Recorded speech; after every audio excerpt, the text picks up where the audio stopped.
Today on the U.S. History National News, we will be discussing the Vietnam War. Well, to get it started, the Vietnam War was a major event in history. Right, Jaden. The Vietnam War started in 1955. In fact, the Vietnam War and the Civil Rights Movement started around the same time.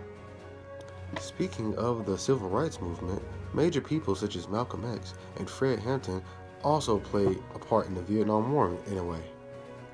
Malcolm X was the first prominent African American to denounce the Vietnam War, and soon others followed him. During the bitter national debate on Vietnam, all public leaders within Black America were forced to choose sides. Well, that was a lot to dig into. Let's talk about how bad the Vietnam War was. Then we go back outside to the people who contributed outside the war. The fighting was intense, and as for the results, they were astonishing. In fact, 52,220 people died in the Vietnam War.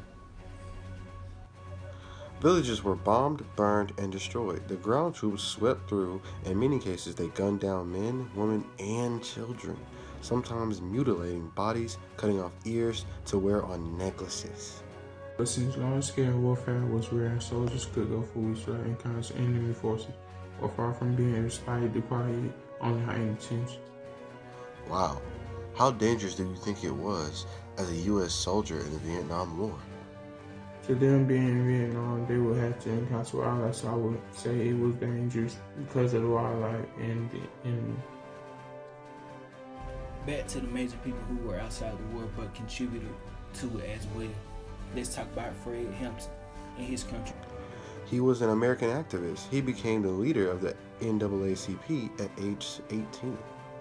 He would speak out about keeping peace in the Vietnam War. In November of 1968, Hampton joined the newly formed Black Panther Party of Illinois.